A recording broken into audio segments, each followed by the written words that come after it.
Hunkies. How are you? Let me know if you could hear me. How is everybody today? I woke up with some crazy news on my feed. First and foremost, Brian's sister's interview from Good Morning America has been snipped. The part where she admits that she wishes she could have talked to her brother. Yeah, they snipped it out. But as Amber Truth Seeker said, we already have it recorded. Thank goodness for independent YouTubers who recorded it, have it saved. I can't believe that they would remove it. And if you listen to what Cassie really said, she carefully chooses her words. She didn't necessarily say she didn't talk to her brother. She was very careful about it. But with that being said, wow, she is a piece of work. So I'm just going to get right into it. I will be butting in just a little bit every here and there, every once in a while. Let me get this started. So what's up, guys? I will be in chat with you.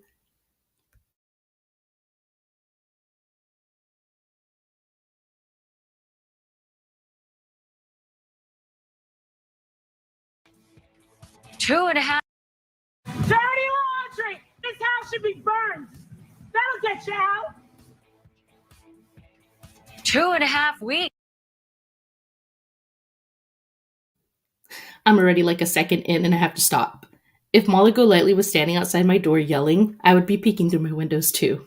Go, Molly.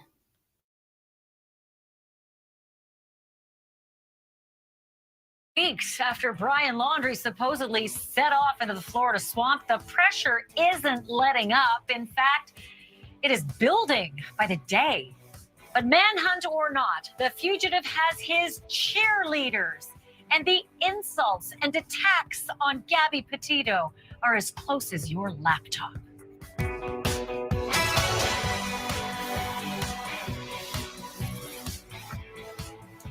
Hello and welcome to Banfield. It was a month ago today, Brian Laundrie showed up back in Florida without his fiancée and cross-country travel mate. And in that time, the disappearance and death of Gabby Petito and the manhunt for Brian Laundrie have mesmerized the nation and a few other nations too. Overwhelmingly, that attention has been supportive, sympathetic, loving towards Gabby and her grieving family, and much, much less towards the Laundries.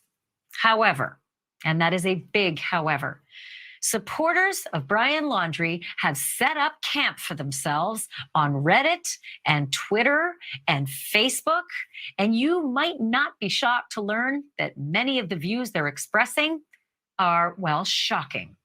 We're going to shed some light on that dark corner of the web this hour, but I want to start with the manhunt and an inconsistency, shall we say, that just came to light today.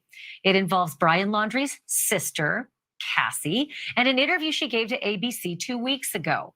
At the time, she said, quote, she hadn't been able to talk to Brian, who at that point had been back in Florida for more than 2 weeks. But today, the family's own lawyer clarified something very different to our reporter, Brian Enton. And I also want you to hear more tonight from that newly released body cam footage of Gabby and Brian's police stop in Moab, Utah. Whether it was one stressed morning or a snapshot of their true relationship, it is simply impossible to turn away. And when you hear Gabby's voice in the new light that we now know that she did not survive, it is quite breathtaking. Brian Enton joins me live once again. Brian, let's talk about the significance of Brian Laundrie's sister, Cassie, because on the 17th of September, she gave an interview to ABC and she said those words that she hadn't been able to talk to her brother. Walk me through why this is so interesting now. So first of all, Ashley, I want to say that we have all been trying to talk to Cassie Laundrie. We all tried to interview her. The only person she talked to was ABC News. And when she did that interview last month, she said that she hadn't talked to her brother. And ABC News reported she had not talked to her brother since he returned to Florida without Gabby. So that was what we were sort of under the assumption of for the last several weeks.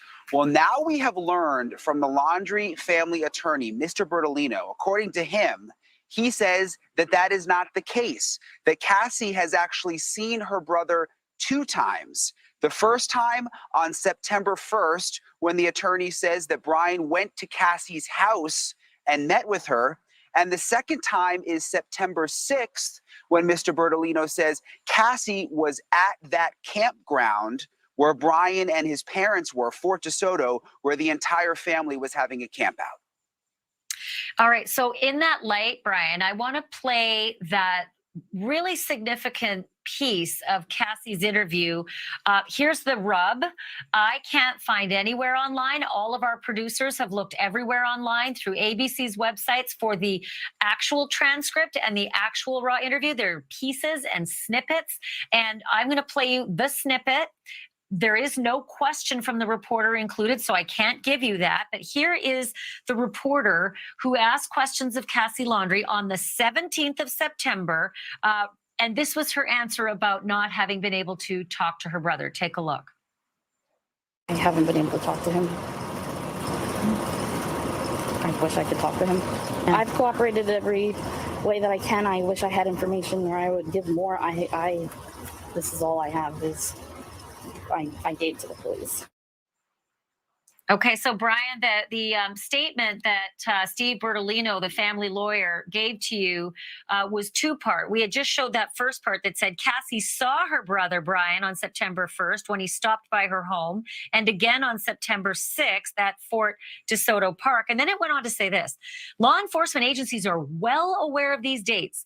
Any prior communication by Cassie that does not reflect these dates is simply a difference of relating an answer to a question misinterpreted by Cassie or poorly posed by the inquirer. So we're now to take the words of Cassie, which are, I haven't been able to talk to him. I wish I could talk to him, as either a bad question from the reporter or a confused answer from Cassie. Either. Not gonna lie, she responded the way she responded because she knew what she was responding to. I mean, I know she knew exactly what she was doing right there, and I think Ashley Banfield is cutting it out raw. That we're just gonna have to take it like, oh, they just gave the wrong question and she answered incorrectly, or as the attorney's saying as well. But they're all full of crap. Press 1 if you think she was lying on purpose. Press 2 if you think she was lying on accident. Here we go. Either way, I don't know how much more clear. I haven't been able to talk to him, but she was with him on the 1st and she was with him on the 6th. And what's important to point out, Ashley, is you played that clip from Cassie, but in the ABC Good Morning America piece, again, the only news outlet that actually spoke to Cassie, the reporter before that soundbite said that Cassie had not seen her brother since he had come back from his trip and been back in Florida. So that is what ABC News is reporting. You mentioned it. We've been trying to get the transcript. I mean, we would love to see the raw interview and be able to sort of go through it ourselves. Also, I would have loved to interview Cassie myself. We've tried. Other news outlets have tried. Well, we're basing this on ABC News reporting, and now the lawyer is saying that that is not actually the case. So in all of this scrutiny, Brian, I think we found something else that's a bit troubling. And this is going to take some thinking. So folks at home, put on your timeline hat. That interview was given on September 17th. That is a Thursday. 2 days before that interview, Brian apparently vanished. So Brian has now been gone for 2 days. And it isn't until the next day that the Laundries are going to tell the police this. But let's just think for a moment. Mr. and Mrs. Laundrie have not seen their son for 1 night, and for 2 nights. They never called the sister to say, has he gone to your house? He didn't come home from the swamp. Now, with that as the context, I want to play this next piece of that interview because, and I'm going to have to read the question for you, because otherwise it's a little hard to hear it from the reporter. But the reporter said, And when you just heard the news that in general, that she's missing and that your brother is back here, and Cassie answers. So now let's watch that clip. And remember, her brother has been missing for 2 days, okay? That's when this interview is being taken. Take a look. And when you just heard the news, just in general, like that she's missing and that your brother's back here, I don't understand as much as everybody else. I'm learning everything from the news too. Brian, that is very troubling. Nobody knew at that point that Brian Laundrie had been on the run for 2 days. And I'm to assume that the sister doesn't know either. Mom and dad aren't worried enough about where Brian is spending his nights that they don't call her and say, is he at your house? Are we really to believe that this woman is telling the truth when she says, and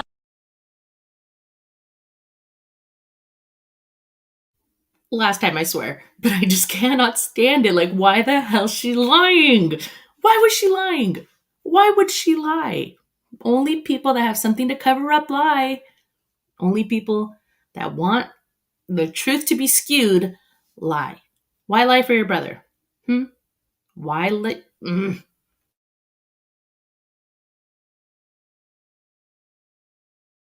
And let me be clear here. The question was, and when you heard the news that just in general, she's missing and your brother is back here, I don't understand. As much as everybody else I'm learning from the news. This is really disquieting. Well, and let's take a step back even farther here, Ashley, because I was thinking about this for the last couple of hours. The lawyer is now admitting that the sister Cassie had Brian over the house on September 1st and then was at the campground on the camping trip. So weren't they all discussing where is Gabby? I mean, the sister was there with Brian 2 times, according to the attorney. I mean, were there conversations? Did this come up? Brian, my brother, you have come back and your fiance is not here and you have her van? I don't quite understand that part of it. And I love her, and my children love her, and boy, I hope she comes back. I find it all very, I don't know. I have an expression that I use, and that is, I smell a rat. I just do not like any of this. This just reeks of reporter instinct that jumps into overdrive when you hear people speaking like that, knowing of the circumstances now that we didn't know then.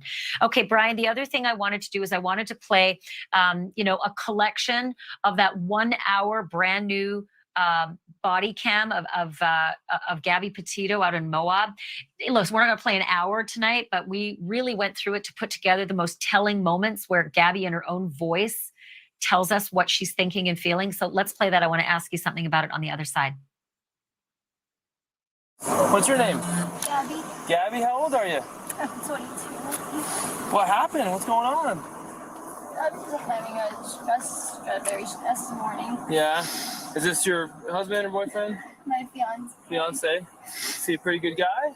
Yeah. I was just apologizing. I was like, I'm sorry that I get so stressed out because I have OCD and I was just like organizing stuff. And sometimes I just have a mean attitude, but I'm not trying to be mean about the straightening things up and stuff. So I was just apologizing, but I guess I said it in a mean tone, and he got really frustrated with me, and he locked me out of the car and told me to go take a breather, but I didn't want to take a breather because I wanted to get going. We're out of water, and then I told him to drive and get water because I was really thirsty.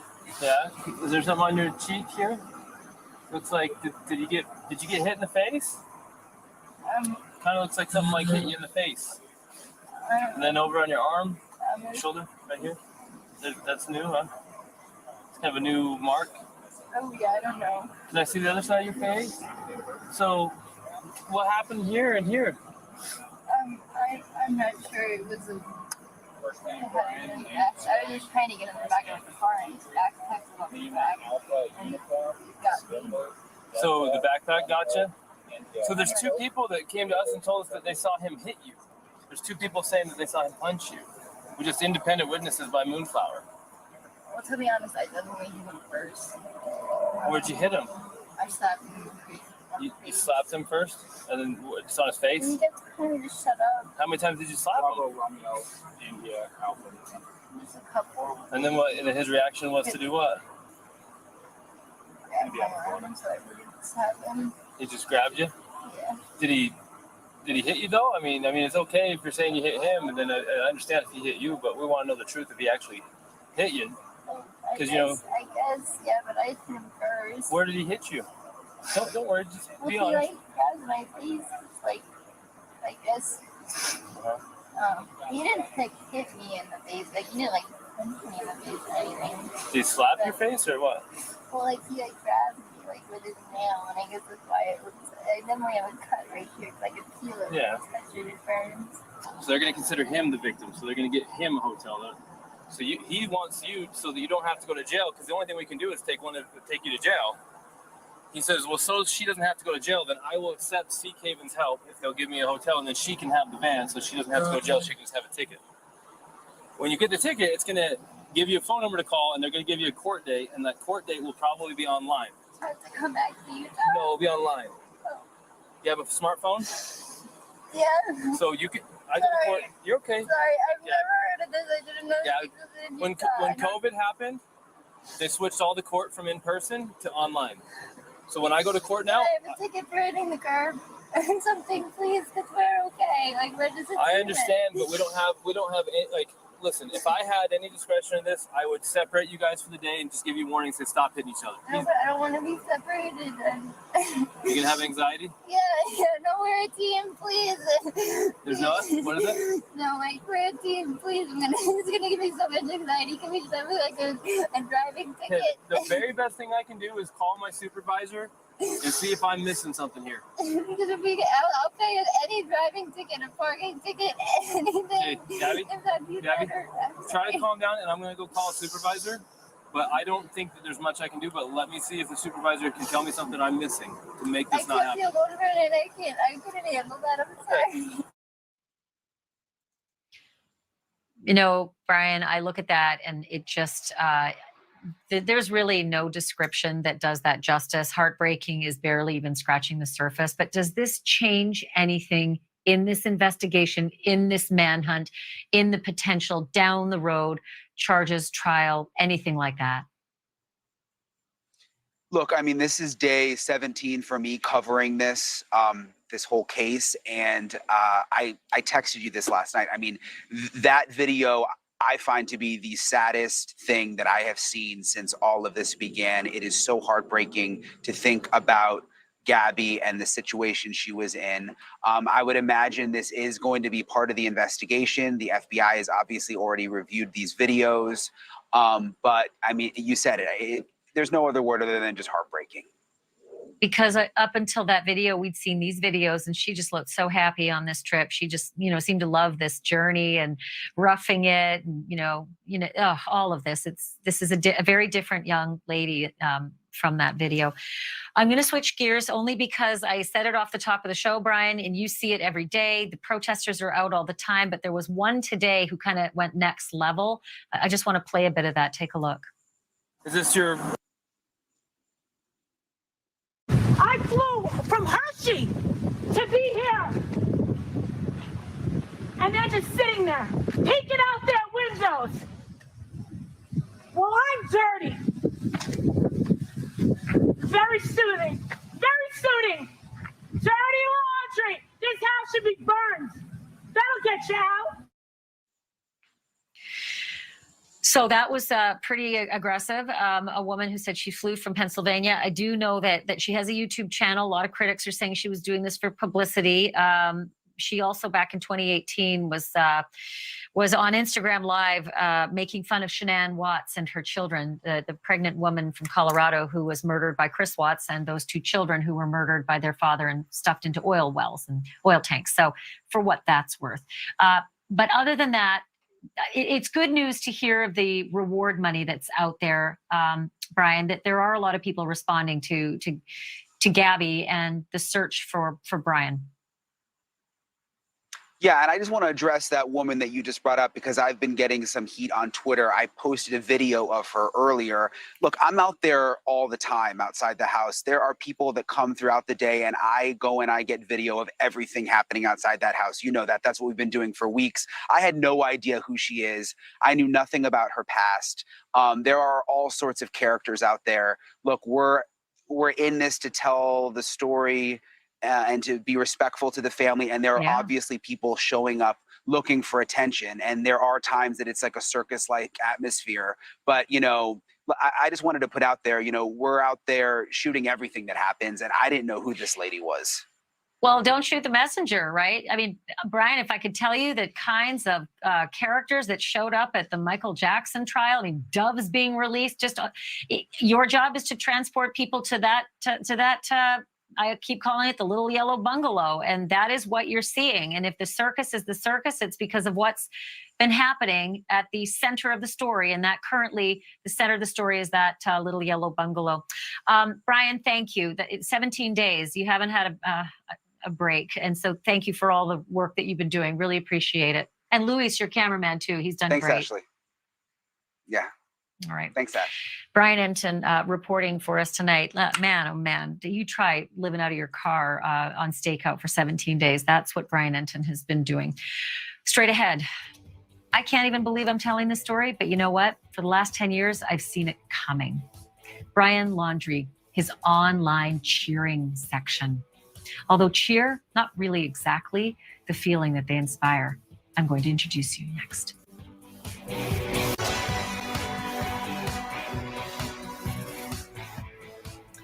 I don't need to point out that you can find every form of human expression on the internet, but I do want to draw your attention to a corner of the web where Brian Laundrie is apparently a victim, even a hero. And Gabby Petito, let's remind everyone that she's dead, is, let's just say, not so kindly viewed. On Reddit, especially, but also on Twitter and Facebook, you will see that BLM, usually Black Lives Matter, now stands for Brian Laundrie Matters. And isn't he a victim of violence too? One Reddit user asks. Another likens Laundrie to O.J. Simpson, who in this telling is innocent and urges, run, Brian, run. Another says if Gabby had been treated like a, quote, man that August day in Moab, she'd have been arrested and, quote, still be alive. I think we can pretty much debate every single one of those comments. And by the way, those aren't the really ugly ones. I want to talk about these posts and some of the worst ones and the venom behind much of them with Cameron Cassies. He survived the 2018 shooting massacre at Marjorie Stoneman Douglas High School in Parkland, Florida. He's now a gun control advocate. We're also joined by Chris Mohandi, who's a clinical police forensic psychologist and also the author of Evil Thoughts, Wicked Deeds. Gentlemen, thank you both for being here. Chris, let me begin with you, the psychology, because I think the first question we all have is, what? How is it that you can have such a tragic story with a tragic outcome, with a family grieving the loss of their beautiful daughter, and she's the problem? How is it? You know, cyberspace is a massive universe, and everything that's possible in this universe is out there. There are people with all kinds of different viewpoints. And when you have the anonymity of sitting behind a keyboard somewhere in the basement or some other place, and you're not upfront with the people that you're hurting, it disinhibits people to be able to say things that they otherwise might not say. And people that don't have any impulse control, that have no respect for others, who are very dysfunctional, have a place where their, I hate to say it, pathetic and mean-spirited bullying voices can be heard and be given a forum for that and gain approval from other like-minded individuals. It's amazing and disturbing at the same time that you can have those viewpoints represented, but they're out there and even worse. Yeah, and Cameron, I mean, you're the firsthand witness to this after, you know, going through what you went through at that school shooting. You were attacked. I mean, they turned their attention to you. Tell me what the experience was like. Trolls are bad. I think a lot of people agree with that. Trolls are awful. They have followed me to some very, very crazy places. They have swatted me. They have put my face on illicit images that I would never share with anybody. They have created fan accounts for the person who shot up my school. But in my opinion, the worst thing the trolls are doing here is distracting from the real issue, which is the fact that this entire case and the media circus that has followed it is all about the systemic racism within our country. I know folks don't like to talk about it. I know that people want to talk about this specific case. But the truth is, Americans consume trauma content the way Kirsten Sinema consumes wine. Americans love it. It's all they talk about, specifically when it's white people being harmed, which is why the shooting at Marjorie Stoneman Douglas is not unlike this current situation. The media coverage was because we were white. I can promise you from the bottom of my heart, if Marjorie Stoneman Douglas were a school that was not predominantly white in an affluent community, it would not have received the same coverage. And you see that when Black and brown Indigenous women are going missing all over the country, and these things don't get reported. What happened with Gabby was tragic, awful, and we need to solve this case. We need to bring our killer to justice. But what we really need to look at here is how many women go missing and the stories are not told. And it is very, very clear that it is a race issue and it is a policing issue. The police, the degree to which they're able to solve these missing cases is so remarkably low, especially with women of color. A man, I read about a man recently. If I can, Cameron, I don't have a lot of time to go to another topic. That this segment and why you were booked was to talk about the trolling and how this is a very new phenomenon. I've been a journalist for 33 years. This never happened as I was your age, Cameron. This has only happened in the last 10 years. And it's something that I think our viewers really want to understand. And I think they'd be outraged by it because you yourself, having been victimized at Parkland, being re-victimized over and over by these people, I find it repulsive. So, Chris, walk me through who these people are. I keep hearing about incels who are going after Gabby, the victim who died in this story. I hear about angry, people who feel dejected in life, who've decided to turn their attention on, for whatever reason, victims of crime. Walk me through why they've picked victims to double victimize. These are people that have, to say the least, a lot of issues, deep-seated feelings of inadequacy, a feeling of powerlessness, a hunger, for notoriety at any cost, at anybody's expense, as a way of lifting them out of their sense of inadequacy, their sense of powerlessness. This is the dynamic of bullies and narcissists, people who are egotistical, need validation, and will get it and seek it at anybody's expense. So the internet, cyberspace, is a unique opportunity to pursue it at other people's expense with little feedback or direct consequences to them. They can do it with impunity and get these bursts of short-term gain where there's a feeling of power. Ha, I got you. I had the last word. I put somebody down, and it's a really dysfunctional way of building oneself up. And there's a lot of damaged people out there who need that, who crave that, who have modeled that, kind of gotcha mentality in our society of, dominating, winning at other people's expense. And underneath a lot of it is an unhealthy amount of sadism. And sadism is about dominance, control, and hurting other people and deriving pleasure from that. So I think that there's a lot going on, but it says a lot about these people and a universe where they can get what they want in these bursts, when they are attacking people, when they're engaging in this troll behavior. It makes me wonder if it all existed before, or if there's some dynamic in our society now that has really just sort of brought it to a boil. I'm going to pause for a second. Cameron, thank you so much for being with me. I have to fit in a quick break, but when I come back, I want to talk about policing these forums, how hard it is for the forums themselves to do the policing, and I want to talk a little bit about what some of the things that are being said are. We're back right after this.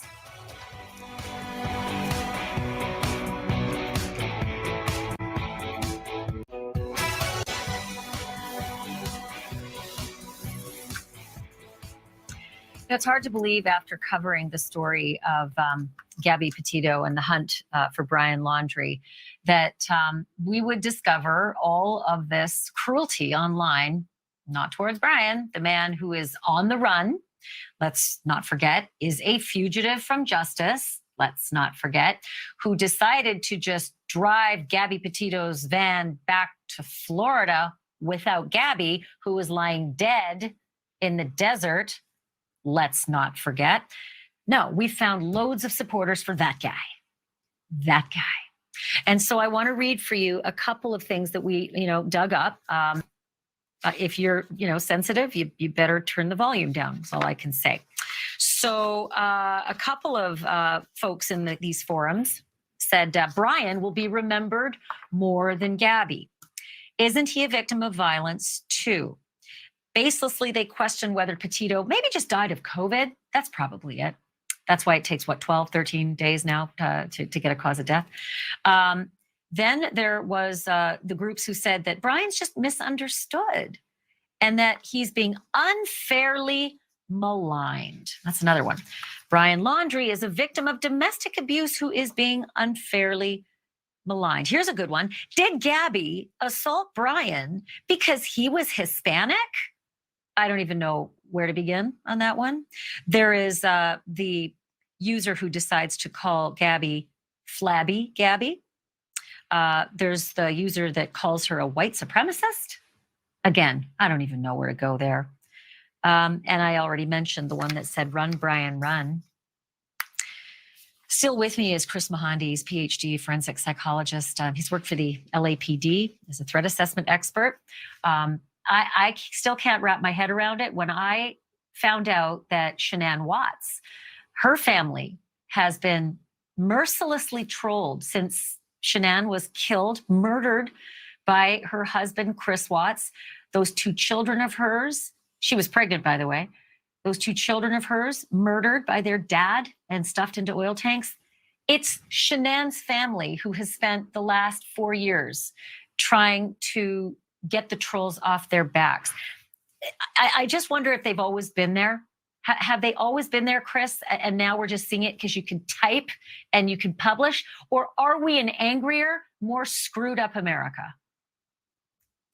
I think it's probably in all of the above, Ashley. I think there's always been people with dysfunctional ideas and a tendency to go for conspiracy theories or to root for the so-called underdog. But until the advent of, an instant community, that goes worldwide in relative anonymity, you didn't have the ability to get a bunch of people high-fiving you for these kinds of ideas. Once we have people online on social media, you can get validation for just about anything as extreme and dysfunctional as you can imagine. So I think they've been there, but we're seeing more of them because communities can be created virtually to support, accept, and encourage anything, which is why there's so much needs to be regulation of what goes on these social media platforms. These people need to be shut down. And, let's there's no clear, value as we see for these these images, Chris. theories. Yeah. I'm sorry to interrupt, but the picture's on the screen. And let's be clear that, Gabby Petito admitted to having, hit and slapped Brian as well. But he's not dead and she's not on the run. So there's a huge difference. So those who are so myopic as to say these things, like he's a victim, when he's on the run as a fugitive from justice currently, and she is dead in a coroner's office for 2 weeks. Quick question, and I just need a quick answer if you can. The word incel. Involuntary celibate. That's something that's starting to become part of our vernacular. Give me like 30 seconds on what it actually means and who these guys are. I missed the question. Could you repeat it real quick? Yeah, the word incel, INCEL, it stands for the involuntary celibate. And apparently they've got quite a little community online where they really are filled with misogyny and hate and attack women every chance they get, including Gabby Petito. Who are they? Yeah, these are angry, disaffected men who hate women and believe that they're entitled to have any kind of relationship of dominance related to women.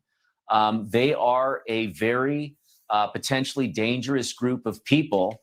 The guy that shot up Santa Barbara, I don't even want to mention his name. He is considered a hero within the incel so-called movement. This is a group of really angry, dysfunctional men who don't have any basis for understanding how it is you relate to the opposite sex, from a platform of equality, from a platform of respect. And they are very disrespectful, angry, entitled people who, we have to watch this group very carefully within the field of law enforcement. So here's what I just want to say as we wrap this up. The Gabby Petito hashtag has had 1.2 billion views on TikTok. And those Reddit users, the Friends of Brian, 1,200 members, and the Brian Laundrie Reddit members, 2,800. So I think when you're starting to feel really lousy about, there you go, right? Let's just wrap it up to say there are a lot fewer of them than there are of us. Chris Mohandi, thanks for being here. Appreciate it. Thank you. Coming up, we're talking to a Florida sheriff on what it means to be inside the search radius for the most famous wanted man in America. That's next.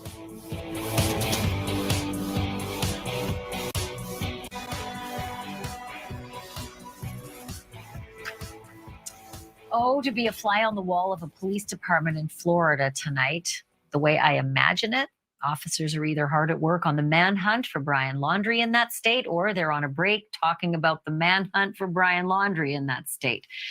Take a look at the map of that state. County by county, this is Florida. In red on the west coast is Sarasota County, where the city of Northport is located. And of course, the Laundrie little yellow bungalow. But the big money says that Brian Laundrie likely fled Sarasota anywhere up to 2 weeks ago at this point. It's a good thing I've got a Florida sheriff joining me tonight from Volusia County. It's Sheriff Mike Chitwood. You can see his county in green, well within a reasonable search radius for Brian Laundrie. And also with us is former NYPD detective Tom Ruskin, who's president of CMP Protective and Investigation Group. They are here for tonight's special edition of Policing in America, which of course, here we are finding police doing something, that happens every so often, a manhunt that is known about coast to coast. So Sheriff Chitwood, I want to begin with you because Florida is, it's a big state. And I imagined that police detachments talk to each other all over the place. Sheriff's divisions all speak. When you've got a guy who's on the run and you don't know if he went north, south, east, or west, I think he could have gone west, but how do you guys communicate and how much sharing of information is there between you? Yeah, Ashley, first of all, thanks for having me tonight. My blood pressure is up 9 million points since watching your last segment. We have a thing called Central Florida Intelligence Exchange, where all the sheriffs and police departments around the state constantly share information 24 hours a day, 7 days a week. Any tip that comes in, it's vetted through the state and through the federal government. So all the resources are to bear. I do want to say one thing, Ashley, and I don't have a lot of time, but we're discussing what happened in the back of the patrol car when they were interviewing the victim in this case. Classic domestic violence.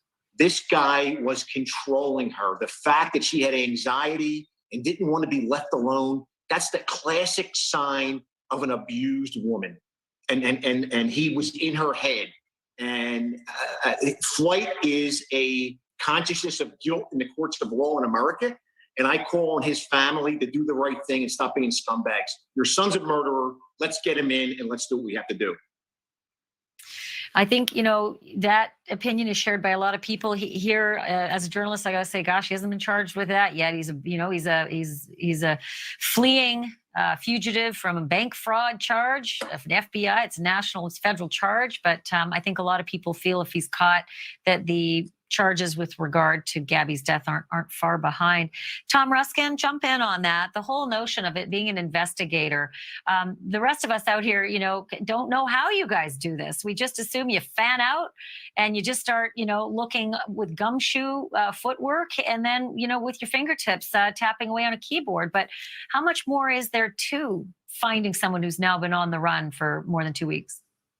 Well, it makes it a little bit more difficult, but there's also, as we've discussed before, breadcrumb types of trails. As the sheriff alluded to, law enforcement agencies, federal, state, local, and municipalities are now talking to each other and sharing this information in real time. And the trail will get less and less and less. And eventually they'll catch Brian wherever he is in the world. And they will bring him to justice in the bank fraud and potentially, if he's charged in the Gabby Petito case, in the Gabby Petito murder. So, Sheriff Chitwood, you've seen those pictures. I'm not sure if you've got the return pictures there, but the swamp buggies going through the Miya Creek Environmental Park, better known as the reserve. The rest of us out here watching this story thought, he's not there. The parents told you to go there. Why would they spend upwards of $1.56 million searching there based on the word of those parents who've been less than forthcoming in this story? There has to be more to it. Do you think there is? We follow every lead, Ashley, every single lead. And I think what the important thing to realize here is, there are 67 sheriffs in the state of Florida. We share every resource, whether you're a large agency or a small agency. Whatever equipment we have, it gets directed into that area. And it would be remiss of us, even though we know the parents are lying, somewhere in there may be a breadcrumb of truth that may lead us to the next step.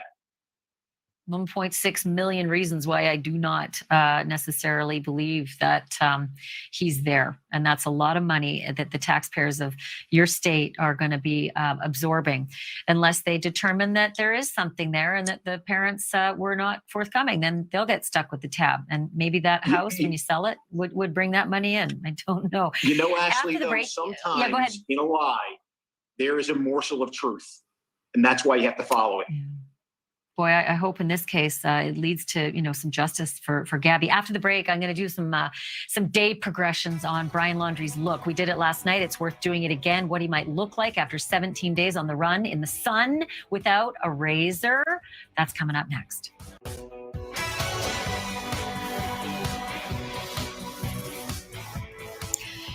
Okay, so after 17 days on the run, I don't know what you'd look like without a razor, but we had Lois Gibson on the program last night. She's the most successful sketch artist, forensic sketch artist in the world, the Guinness World Record holder, in fact.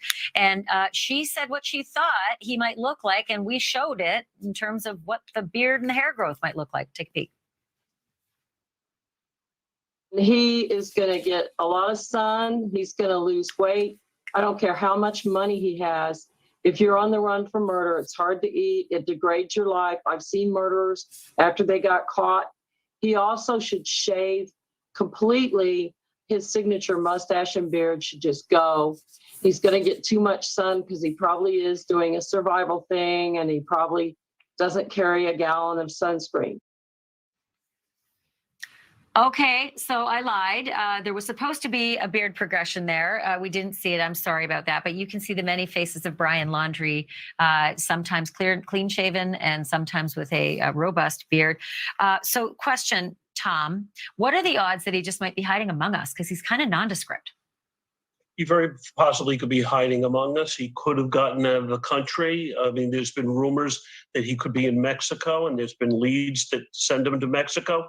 He could be on the Appalachian Trail. There's been many leads in North Carolina on the Appalachian Trail where they're asking people along the trail, have they seen him, or looking at deer cameras to see if he passes one of the cameras and potentially could be identified that way.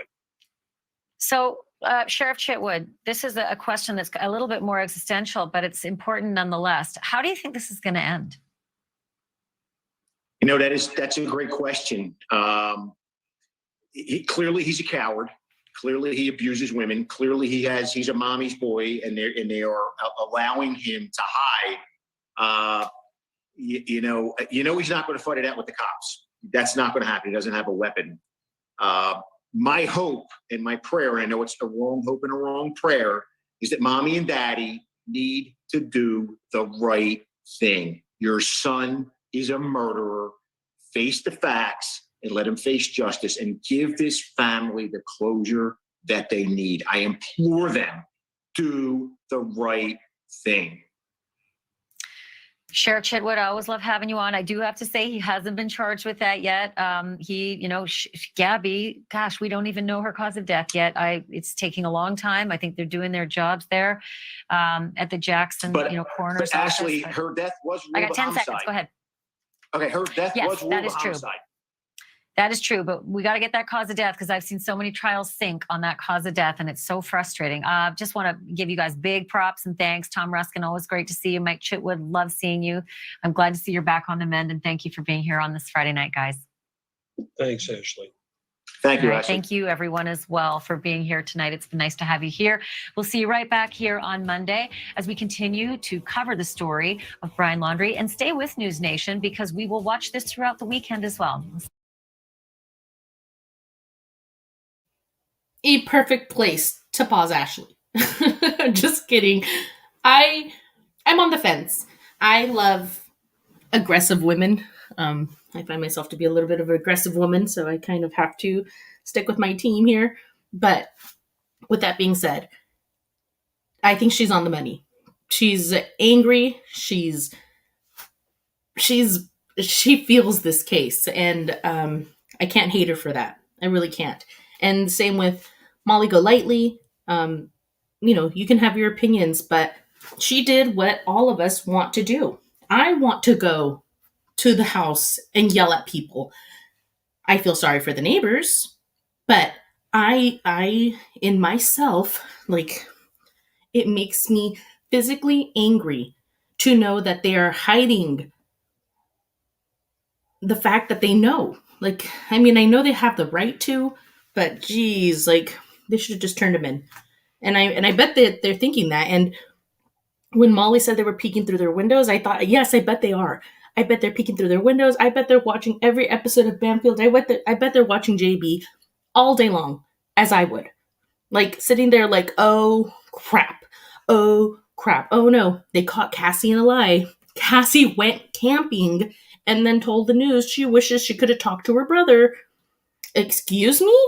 What? When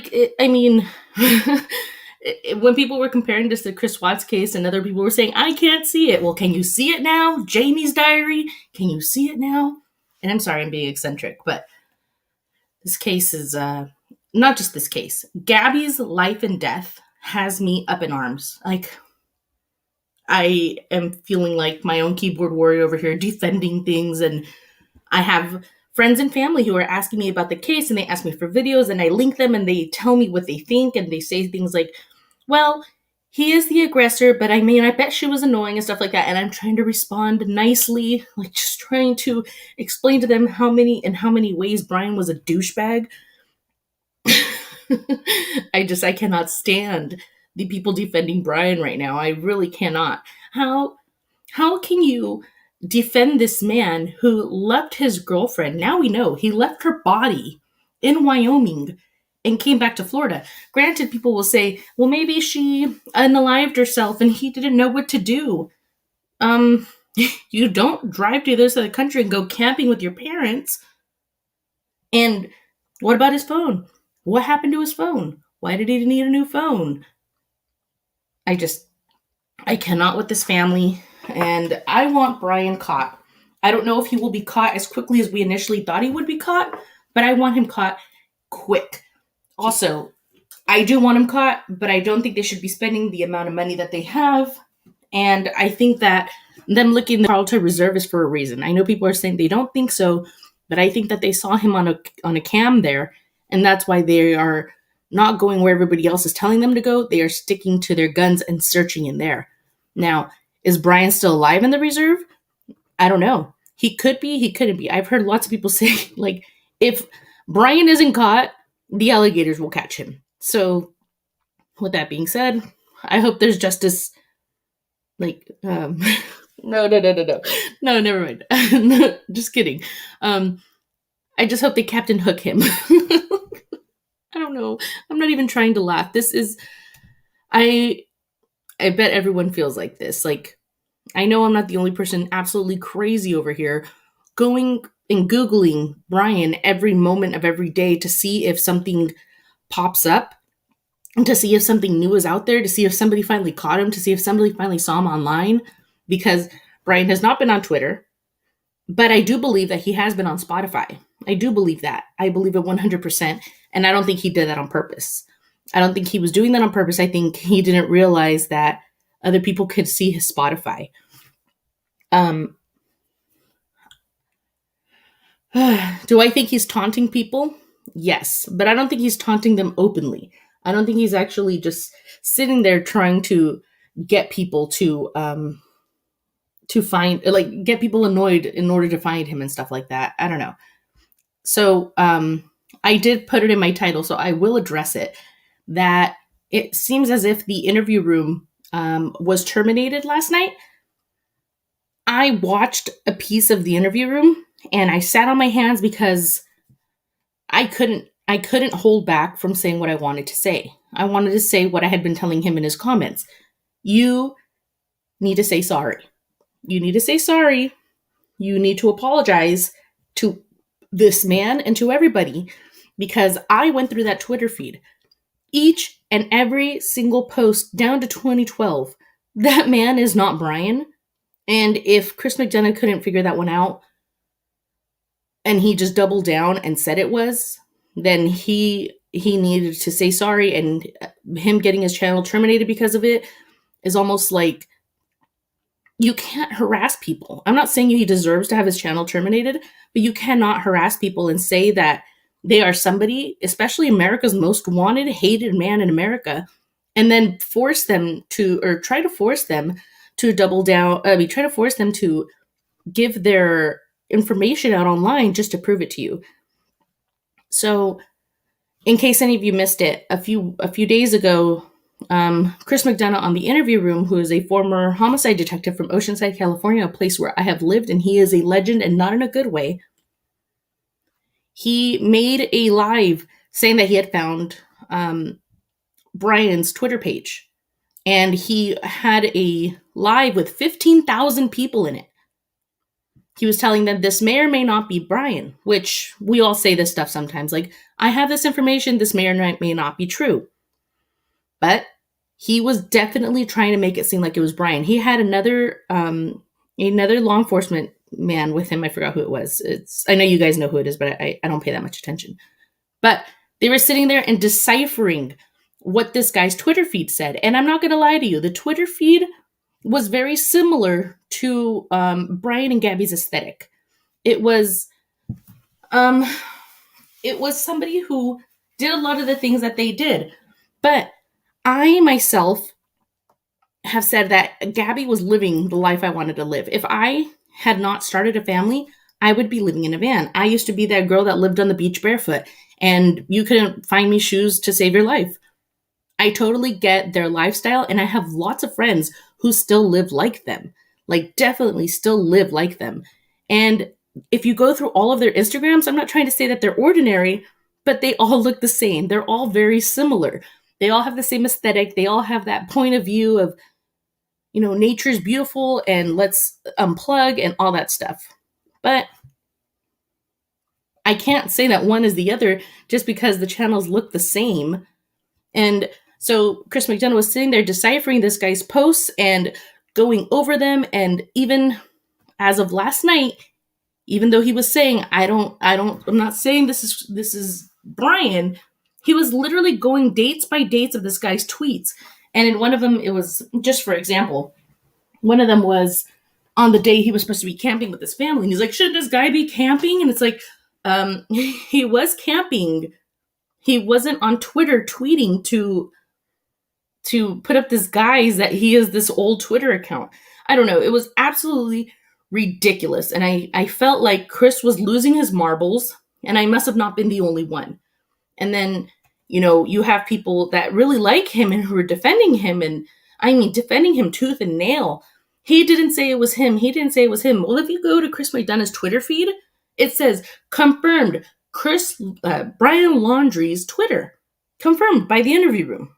He himself says, it was confirmed by myself that, that this is him, and his old posts that are now removed were saying things to the effect of, don't doubt experience and stuff like that. And to be honest with you, I doubted all his experience. I mean, with him saying that that was Brian and us regular newbies being like, that's not Brian, and him not listening and just doubling down on it, it made me lose all credibility for him. I mean, the very little that I had, because I think that, I mean, this is with a grain of salt because this is coming from a YouTuber who covered this case, but I thought he was milking Summer's case. And just like everybody else that solely covered Summer, as soon as Gabby's case came around, they have, flipped the switch, and here they are. Now, I did cover Summer, but I covered lots of cases, and I had actually stopped. I had decided myself to stop covering the Summer case unless there was something big. About a week before Gabby went missing, I had stopped doing any videos on Summer just because I'm hurt with the whole case. I'm hurt by her parents personally. I felt, I feel some type of way. I feel like the only reason we're not getting answers for Summer is because her parents don't want us to have answers. So I feel like that's a whole lot different than what's going on with Brian. Kind of. I mean, his parents don't want us to have answers either. But with that being said, I thought Chris Mcdonough was milking Summer's case, and he was railroading the parents. And that's what somebody's saying right now, that I think her parents are hiding something. I just think that he wasn't trying to get the answers in the right way, or let's just say they are innocent and their daughter was snatched, as I initially believed. He was going at the wrong person. I also have heard that he went after the Smart family, Elizabeth Smart's family, who Elizabeth was later found. And then we all know about the Michael Crow case. Again, I lived in Oceanside. I heard, before ever coming on YouTube with you guys, I heard about Chris Mcdonough in Oceanside. I lived there. People knew about him. They didn't like him. But, that could just be like that whole law enforcement thing where people don't like law enforcement. But I feel like it was all because of the Michael Crow case. And I want to say this, that I was extremely disappointed in Chris Mcdonough when the other day, somebody who I used to associate a lot with, Just Larry, made a video about Chris Mcdonough and Michael Crow, and if past behavior, brings out newer behavior or whatever. And he responded to Larry's video with his own snippet of him making fun of Michael Crow. He was saying oh, home skillet, and if home skillet keeps going home fries, I got all the evidence and I'm gonna release it all. Literally making fun of this kid whose sister died, who he got in trouble for something that he didn't do. And I have been seeing clips of this case for decades. I know you guys all have, at least the people that are in true crime and that have been following true crime for a very long time. We've seen snippets of this case use an example of things that they should not do. Things that they should not do. And yeah, so here we have this guy on YouTube, and he has fans like no other. I'm going to get backlash for this, but I don't care. He has fans like no other. People just blindly following him. I believe you, Chris. I believe you, without having looked at the Twitter account themselves. So if Chris McDonough's YouTube channel was taken down because of harassment, I'm for it. Because he was harassing that man. And that man is definitely not Brian. And he was telling him, I'm not Brian. I'm a former law enforcement myself. I'm a grandpa. I have kids. I'm not Brian. He literally has a picture of himself on his Twitter feed. Not Brian. Just somebody with a similar aesthetic and with a similar name, Nomadic Trek, but it wasn't him. So that absolutely got ridiculous, and I'm so glad that, you know what, I'm glad that the videos were taken down. I'm not happy his channel got taken down. It was a big case. Big channel. I'm sorry, I didn't mean to say case. It was a big channel, and I think that it's sad that he worked on it and that they got it taken down. But at the same time, he wasn't backing down. I left him a comment. I said, just say sorry. And people were saying, what should he say sorry for? For calling this man out, calling him Brian Laundrie when he is not Brian Laundrie? Are you serious right now? Are you serious right now? Like I said, I do this once in a while. Well, I say stuff that gets me into trouble. But at the same time, I was absolutely flabbergasted that he was just sitting up there with 15,000 people, letting them believe that this Twitter account was Brian so people could go harass him, maybe find out where he lived and go hurt him. because they thought that he was Brian. He even showed the address online that he thought went along with this account. Like, just sheer incompetence or sheer, like, I don't know, aggression. It was just really bad. And this isn't the first time that I've heard Chris McDonough do something on YouTube that upset me. A few weeks ago with Summer Wells' case, he said that Jamie Wilson, the man who went to the creek for us, the horse creek, and he recorded it for us, the horse pond, and then he went to the property and he recorded the property for us. Chris McDonough sat on the interview room and said that Jamie Wilson was the coworker of Don Wells. So you had people literally going to Jamie Wilson's house, okay? Jamie Wilson had people at his house angrier than a mob, thinking that he was the guy, the Petito, that worked with Don. And it took lots of people begging him to take it back and apologize. And it took him like 4 days. And finally he went on Unmasked and he apologized a little bit. But it didn't take it away. It didn't take away the fact that people had gone after Jamie. And Jamie is a very nice man. Very nice man. So I thought that was absolutely disgusting. And that was one straw that was on my back about him. And then, it goes on and on. But I will not drag it on very much longer about Chris McDonough, especially because my cat is on top of my baby right now and I'm watching it on the baby monitor and I'm like, get off of my baby right now. Like, you're going to wake her up and then this is all going to end. But, I just had to say something about,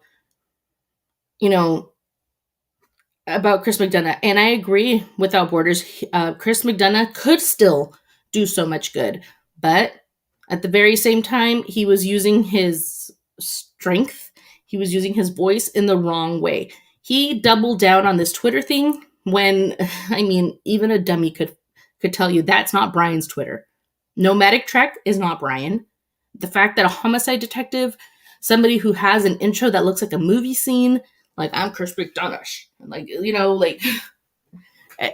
It all looked so good. If you would have found Brian's Twitter, I would have been happy to say, look, this is Brian's Twitter. Let's go through it. Let's sleuth it. Let's see what this weirdo had to say. Just like we did his, his Pinterest, and like I did his Instagram and stuff like that. But that wasn't him. And that poor man does not deserve to have to dox himself because a former homicide detective who goes by the handle 187CM, called him out. And not just that, he still has all of his stuff up on Twitter saying this stuff. Like, if you go on his Twitter right now, Chris McDonough's Twitter, it says, Brian Laundrie's Twitter, like, verified. Like, you're basically saying it's proof. So if he got in trouble for it, he went too far and he deserved to get in trouble for it. He should have taken those videos down. He should have taken those posts down. He should have said sorry. That's what I told him. He should have said sorry. That's all he had to do. But no, he couldn't. And another thing about this case that's absolutely driving me nuts is the bounty hunter thing. And I know, believe me, guys, you don't have to tell me. I already know I don't have fans about this. I already know that I had tons of people tell me, I'm unsubscribed from you. I'm unsubscribing from you. How dare you talk down on Dog the Bounty Hunter? Well, I think Dog the Bounty Hunter is using this for clout. And that's, again, with a grain of salt because I'm a YouTuber who's gaining subs by talking about Gabby. But I started covering Gabby being missing before there was ever a following for Gabby Petito being missing. So take that with the grain of salt that I'm giving. I just cannot stand the fact that I will not. I think it's wrong. I think it's very, very wrong that they're just using it for, they're just using it for clout. And I totally forgot what I was saying. Oh, yes, Dog the Bounty Hunter. He said, I'm going to find him within 24 hours. I'm going to find him within 48 hours, giving out all the information, giving out where he should have been. And, at the time we didn't know the stuff about, hey, thanks, Delaney. She says, I appreciate you, girl. I agree about Dog also. And, he's putting out all this information, and the FBI has now told us that they went through the footage. Maybe they didn't go through the footage till after, but they know he wasn't there. And I know that the FBI, because of the attorney, the FBI knew stuff, knew places that Brian was at after the camping trip. So they knew that he went home after the camping trip. Now, I'm not saying he couldn't have gone back to this campground, but I don't think he was there. And finding a campsite with a can, definitely not a sign that Brian was there. I mean, I don't know if he followed the case at all, but Brian definitely wouldn't drink Monster. He wouldn't even drink bottled water. So, with that being said, I know I am an unpopular opinion with that, but I hope that the dog stuff dies down. Like, I'm happy he brought attention to the case a little bit, but the stuff that he was doing in the news was absolutely disgusting.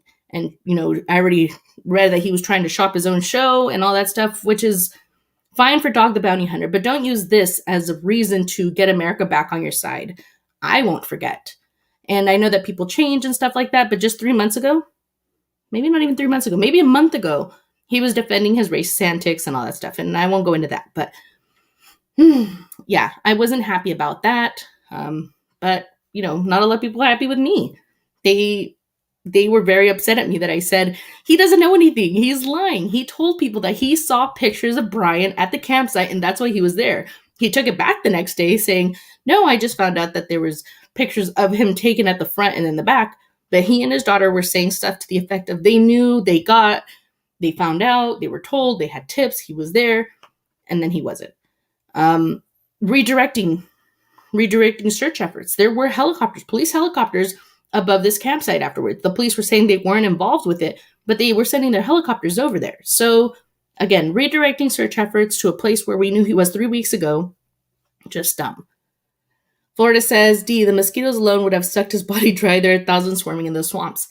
I definitely heard that, Florida. There is a neighbor from that area saying that Brian would not survive in that swamp. And I mean, I think Brian thinks he would survive in that swamp, but I don't know if he actually could. Maybe the alligators got him, but I think if he's not in there, his family knows where he is. I hate that guy. I really hope he's caught, and I want to hear his excuse. I want to hear what he's going to say, and that's probably why they're not giving out Gabby's cause of death. I mean, obviously, also so we don't rip it to shreds like we have everything else in this case. That's probably why, to keep the family, to keep that for the family, but also because this guy is going to try to get out of it. He's going to try to wiggle his way out of this any which way he can. But the fact of the matter is that they said that it was a homicide almost immediately, like the next day. That lets me know that there was something done to her body that she couldn't have done to herself, and that lets them know that it was a homicide, and that it wasn't just an accidental death, and that it wasn't just a defense, like, I don't know. It makes me think that they know for a fact 100% that he did something to her that caused her death. And when I say Brian, I mean Brian Laundrie. I think Brian Laundrie killed Gabby Petito, and left her in Wyoming and drove back to Florida. And then he went to his sister's house, and then he went camping, and then he got a new phone, and then he hid. Because why? If your girlfriend's dead, why aren't you at her funeral? If your girlfriend's dead, why haven't you called her family and told them you're sorry? If your girlfriend died in Wyoming, why are you in Florida? Those are just little questions that I have for this guy. Chihuahua Dawson says breathe, dude. Chihuahua Dawson, there's another reason why I'm out of breath, but I'll have to tell you guys that at a later time.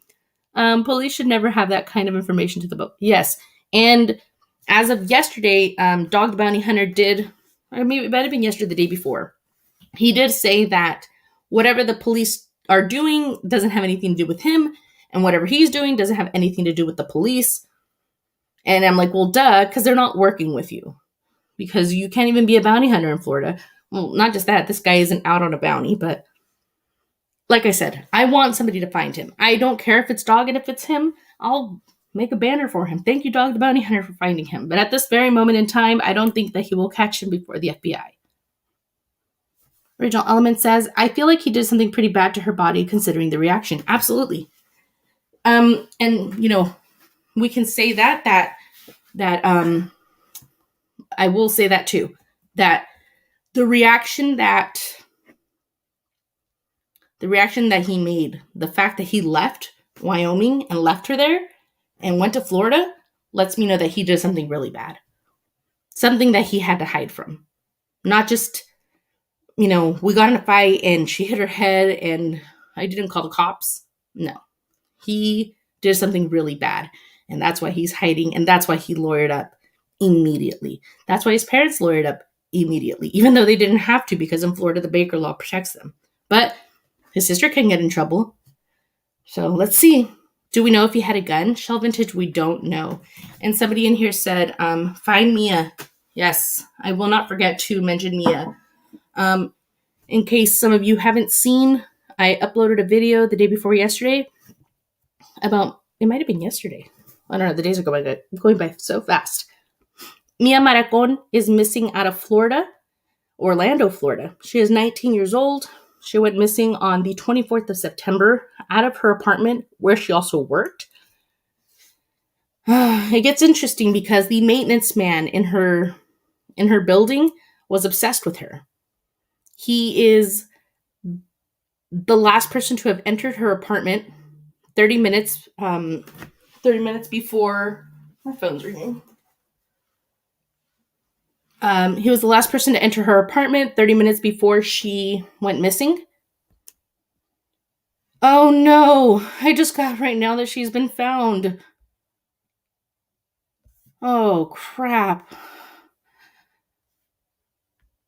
Oh my gosh. Like literally right now I just got... Oh no. They found Miya.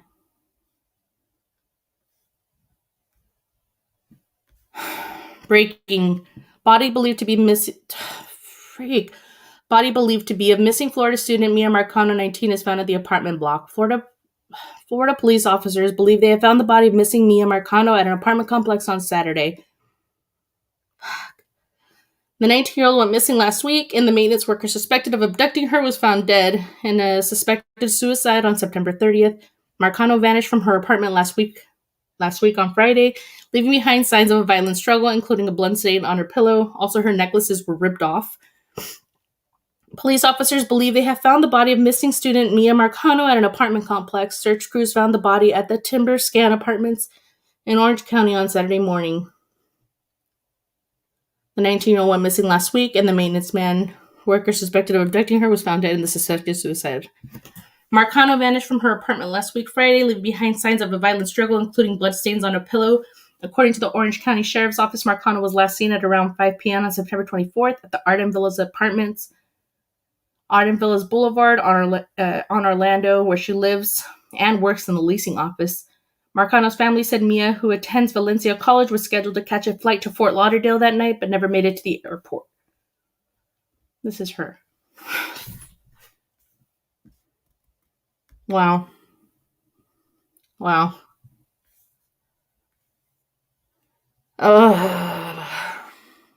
Prayers to her family. Wow. I can't believe it. Well, no wonder he killed himself. I hope he rots in hell. Wow. No. Freak. I can't believe that.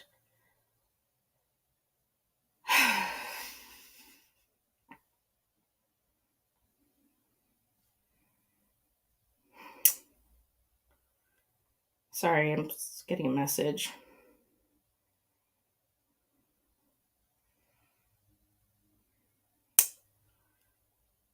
Oh my gosh. It's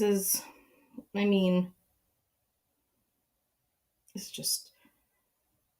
What is up with this aggression in men right now? Like, is it the pandemic? What is going on?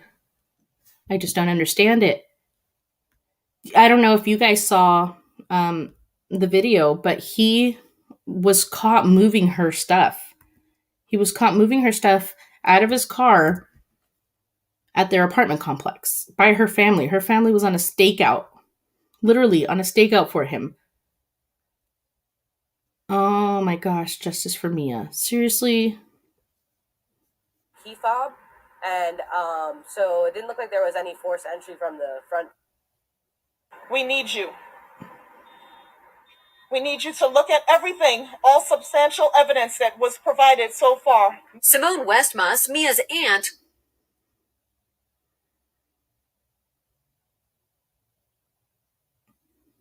There it is. It doesn't even make sense for me to scan my key fob. Fox 35 News did not see a guard at the gate today, but there was a guard present during our live shots last night. Deputies said the person of interest in Mia's disappearance, maintenance man Armando Caballero, had used a key fob to enter Mia's apartment Friday, 30 minutes before she got home from work. Arden Villas says they've upgraded their maintenance procedures to allow for appointment-only booking.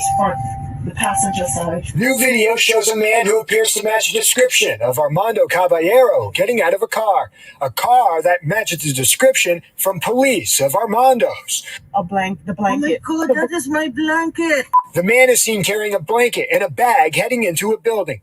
The blanket, families say, is Mia's. Think of yourself if you were in our shoes. If you saw that video and you saw Mia's blanket, how would you react?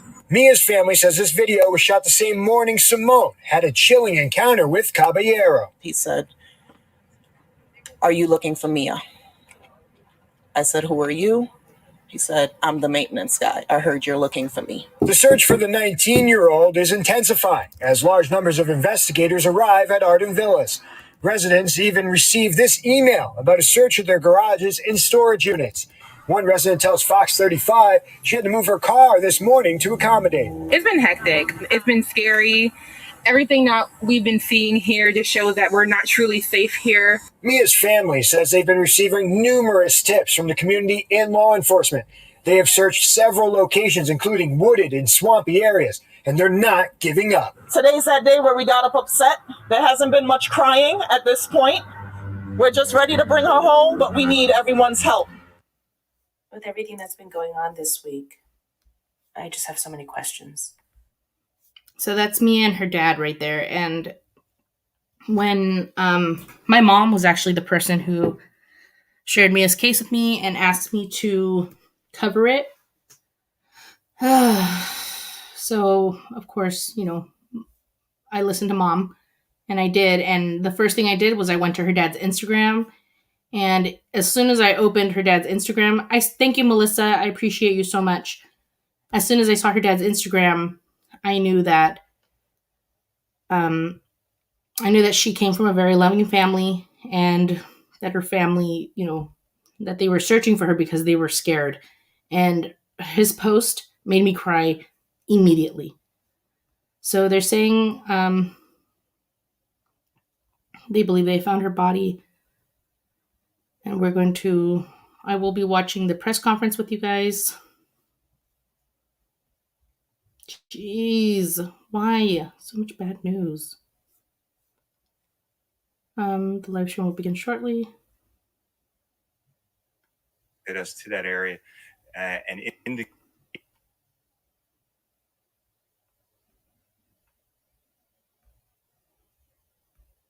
update that I wanted to give to everyone today. Earlier today, the Orange County Sheriff's Office Emergency Response Team was searching the area of Timberscan Apartments that's off of South Texas Avenue in Orange County. And that's when they discovered a body we believe to be that of Miya Marcano. About an hour ago, detectives notified Mia's parents of our tragic news. Our hearts are broken. I told you Thursday that hundreds of Orange County Sheriff's Office personnel were committed to this case and working very hard. Everyone wanted this outcome to be different. So why were we at Timberscan Apartments? So cell phone records showed us that Caballero was in or near the Timberscan Apartments on Friday evening between 8 and 9 o'clock. That's the evening that she was reported missing. And he was there for about 20 minutes. Nothing in the records indicate that he ever returned there prior to killing himself. So we sent search teams out first thing this morning. That's when they found what we believe to be Miya. And although we are very certain of the identity, the positive identification will have to come from the medical examiner's office. At this time, we cannot identify a cause of death, so I don't want to speculate on that. The most important thing right now is that unfortunately we have found what we believe to be the remains of Miya. So I know many of you were in New Smyrna Beach yesterday as we were there for a day and a half, and the reason we were so focused on that area is because, again, cell phone records directed us to that area and indicate the most activity in New Smyrna Beach. In fact, he was there Saturday morning of the 25th between 3 and 4 a.m. for about an hour in that area. So that's why we were there for so long and focused a lot of our efforts there. So, as a community, as a sheriff, as a father, obviously we are grieving the loss of Miya. Again, we can't imagine the pain and anguish that Miya's parents, their family, the loved ones, and the friends, and really our entire community have gone through and will continue to go through. On behalf of the men and women of the Orange County Sheriff's Office, we offer our deepest condolences to Miya's parents, her family, and our loved ones. So I'll take some questions at this time. Start over here. We have court records indicating that Caballero's family actually lived at Timber Scan at one point. Can you confirm? Yeah, so that's what I'm being told, that he had lived in Timber Scan apartments at one time. So long to get to that Timber Scan area. When did that cell phone data come in? So cell phone data came in for the phone a few days ago on Wednesday. And remember, we had asked for 6 months of cell phone data for Caballero, and that data put him all over Orange County, Seminole County, Volusia County. That night, he had been in downtown Orlando. He had been in the Paramore area. Obviously, he had been in both Orange County near the apartment complex, at the other apartment complex in Seminole County, and of course, Volusia County. And again, the reason we were so intense and focused on the New Smyrna Beach area was because he spent the longest amount of time there. He was there for an hour in a marshy, wooded area. If you can explain the circumstances, how you found the body, the time, and the details. Yeah, so Miya was found, or what we believe to be the remains of Miya was found about 10:45 this morning in a wooded area in the area of Timber Scan apartments. Was it that led to her? Was it a dog that maybe has a scent? Was it someone who spotted something? So it was members of the emergency response team as they were doing their walkthrough of that area, like you've seen us do in all of these 30 plus searches. They were walking and found what we believe to be her body. A purse with Miya's identification was found near the body as well. I know you have been looking for the cell phone as well. Was that there? Did that help track it down? So we are still looking for at least 2 cell phones and keys related to this case. Have you reached out to our family at this point, and what's been their response? How are they holding up? Yeah, so the family has been talking with detectives and victim advocates. Obviously, we're filling them in on everything that we have learned so far, and victim advocates are there to support them during this time until we have official notification, identification from the medical examiner's office. Sheriff, there's been a lot of discussion about Caballero, but there's also just been some discussion about whether he had any help. Is there anybody else right now that you are focusing on in terms of a person of interest? So we are not looking for any other people. We believe pretty conclusively that Armando Caballero is responsible for this crime, and there is not any other person or persons that we are looking for in this case. Everybody good? Sheriff, I know it's always hard to share that news with the family, but this family, their resolve has been relentless through all this. Talk to me about that phone call, that conversation, and if you yourself made it personally. So our detectives were the ones who notified the family, and I can tell you, I've spoken to the family. I've spoken to friends of the family on a constant basis this entire week, and so have our detectives. And yeah, their hope and their resolve was something short of amazing, and or nothing short of amazing. And our heart goes out to them.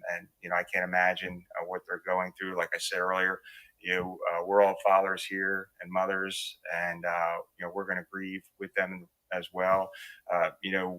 We didn't want this outcome. We wanted something different. Of course, the men and women of the Orange County Sheriff's Office worked so hard. And yesterday I was out in New Smyrna Beach with our emergency response team, and there's deputies. They were covered from head to toe in mud.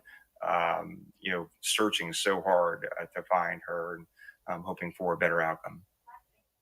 Any details of what exactly happened, the circumstances? Is there a chance that we never know what exactly happened to Miya? No, I think we'll be able to piece together pretty good what happened, because we know that he entered her apartment 4:30. We know that he was at Timber Scan Apartments now, where we believe she was found between 8 and 9 o'clock. Before we even responded to the scene. So obviously there's still an autopsy that needs to be done. So we'll be able to piece together, I think, exactly what happened. And I do think that he was trying to throw authorities off the trail by going all over the place, by going up to New Smyrna Beach, maybe in an effort to possibly get away with this before he took his own life. Of the investigation they're doing, if you can explain.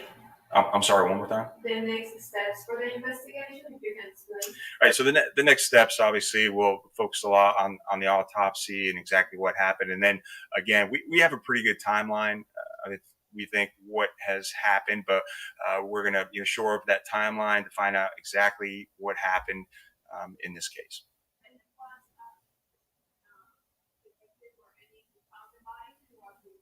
Yeah, so members of our emergency response team, they're specially trained to do these searches. So like you've seen from some of our footage, they kind of line up at arm's length, and they do these large searches of these areas, and they walked up on her and found the body.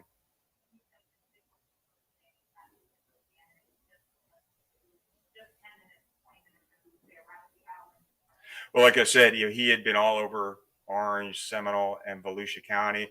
So, as a matter of fact, there are several other places that we still have to search to locate evidence.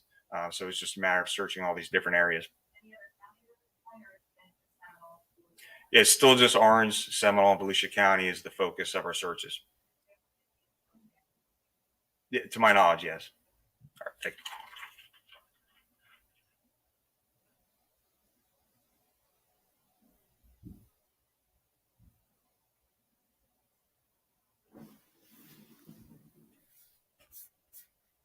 Let's see. Sorry, we're having trouble playing this video. Was that the end? Exactly what happened. And Oh, it ended. Okay. Oh man. So I was on Facebook the other day, and I searched his name. I searched Armando's name, and his friends were they're saying stuff like, "Oh, my homie that got kicked out of college went the wrong way," and other people saying like, "I didn't expect this from him." Other people, just commenting that it wasn't like him. It wasn't something that they thought he would do. Like, he has, obviously he's a real person. He had real friends, and they were all commenting like, "Wow, we can't believe he did this." And none of them were saying stuff like, "We saw this coming," or we already knew. It's almost sometimes the people you just suspect the least. If you look at this guy, I don't want to say anything positive about him, but he wasn't bad looking. We don't know why these weirdos do this. It's just, I feel like they have a lack of self-control, obviously, and then this happens. But what we're going to do is, say a prayer for her family. say a prayer for her eternal peace. And we already know that justice has been done. He did himself in. I'm not sure if that's the answer her parents or her family want, but I think that they put their foot on his neck and they scared him into knowing that they knew what he had done. And he went and he unalived himself because of what they knew. They were onto him. Her aunt was onto him, and he even went up to her and said, "I heard you're looking for me." So he knew he was caught.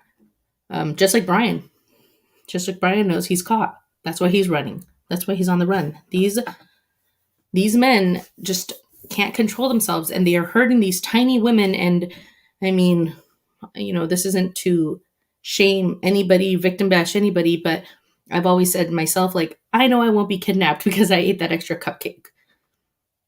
That's not a joke, but it's like, as a woman, you have to be scared of this stuff, and it's sick. It's absolutely sick that, as a woman, you have to sit in your car and wait for an attendant to help you or make sure that there's somebody around so you could pump your gas. I myself have been followed on the freeway. Like, it's sick. It's really sick, and it needs to stop. I have heard that just yesterday, I believe. I don't want to say it incorrectly, but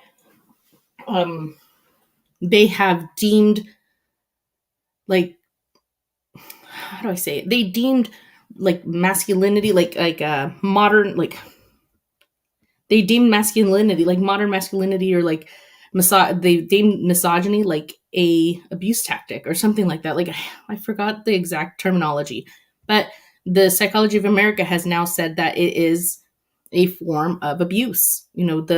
How men used to think and how it was normalized that men should think. Toxic masculinity has to stop. And I'm not saying men have to become feminine. I'm not saying that at all. But women are equal. And we made ourselves equal. And we shall remain equal. And men hurting women, women hurting men, it all needs to stop. Karma's working in 10 times these days. And I say that all the time. Karma's coming right back for you. Whatever you're doing, it's going to come right back. So, be a better person. And I will end this stream right now. I'm going to do a stream of her press conference, just so it could be her own live. So if you want to jump back on right now, I will be streaming her press conference that I just streamed right now again. Thank you all for being here. Justice for Gabby. Justice for Miya. This crap has to end. Will it? No. But while we're alive on this earth, we won't let it slip. Like, we won't let them slide. Brian, you're going to be caught. If you're alive, you're going to be caught, and you're going to pay for what you have done. You're going to go to jail, and you're going to drink bottled water for the rest of your life. You crappy little bald head.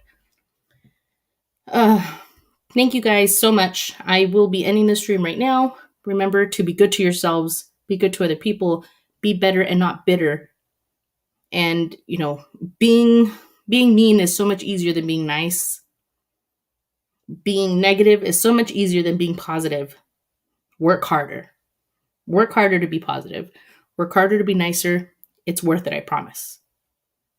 I love you guys all, and have a good day. I will be restarting the stream for Miya. I'll see you guys in a bit.